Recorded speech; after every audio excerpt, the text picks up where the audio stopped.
About 3,000 years ago, the author of Genesis wrote, "In the beginning, God created the heavens and the earth." As I mentioned in the last video, which if you haven't watched the previous video, please stop this one and go back and watch that previous video to help you get the point of this video. So the first sentence in Genesis is describing the creation out of nothing. God did not create out of any pre-existing materials, and the phrase translated as the heavens and the earth means everything, the entire universe.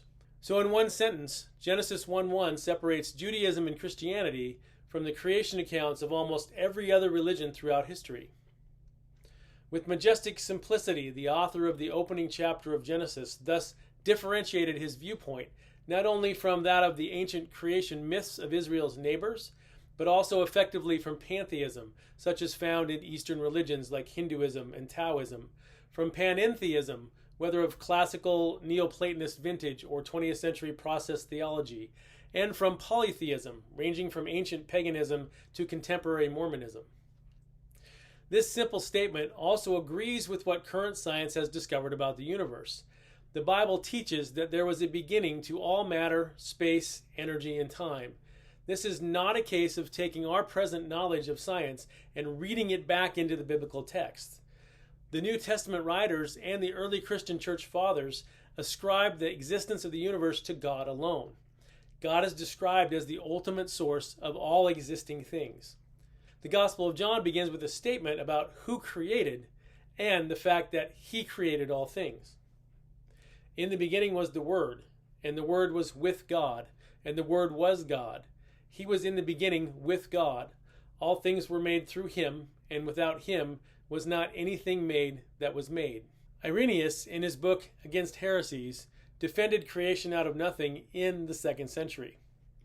Both Genesis 1:1 and John 1:1 begin with the statement, "in the beginning." In the 4th century, with only the Bible as his source, Augustine wrote, "God made the heaven and earth in the beginning, not in the beginning of time, but in Christ, since he was the Word with the Father, through which and in which all things were made." God, after all, also made times, and that is why there were no times before he made any. And if time began to be together with heaven and earth, no time can be found in which God had not yet made heaven and earth. This sure sounds like Lemaitre's concept of a now without a yesterday. Augustine argued that time itself is part of the created order, and that the universe was created out of nothing, two ideas that modern science didn't agree with for over 1,500 years after Augustine. Jewish and Christian scholars, using only the biblical texts, both described current cosmology long before the first evidence of our current theory. You just saw that Irenaeus in the 2nd century and Augustine in the 4th century both affirmed the doctrine of creation out of nothing. Augustine added that there was also a beginning of time. The following passage was written by a Jewish scholar in the 12th century. Notice the mention of the expanding universe. At the briefest instant following creation, all the matter of the universe was concentrated in a very small place, no larger than a grain of mustard. The matter at this time was very thin, so intangible that it did not have real substance. It did have, however, a potential to gain substance and form and to become tangible matter. From the initial concentration of this intangible substance in its minute location, the substance expanded, expanding the universe as it did so. As the expansion progressed, the change in the substance occurred. This initially thin, non-corporeal substance took on the tangible aspects of matter as we know it.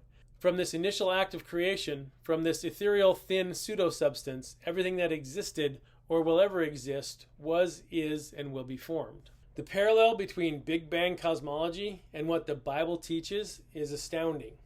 Christian theology teaches that all matter, time, and energy were created out of nothing by God, and this teaching was around thousands of years before science discovered it.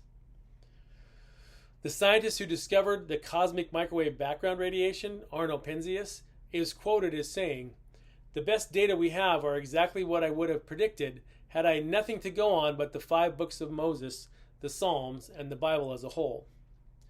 American astronomer Robert Jastrow has said, "For the scientist who lived by his faith in the power of reason, The story ends like a bad dream.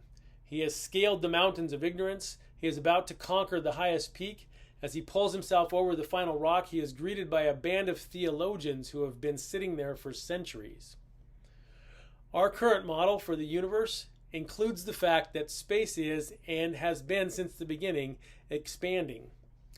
Job 9, 1 through 10, and Zechariah 12:1 in the Old Testament teach that God stretches out the universe.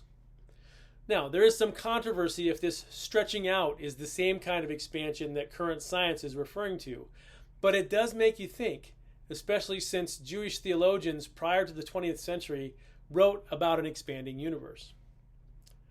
Christian doctrine for the last 2,000 years has held that the universe had a beginning.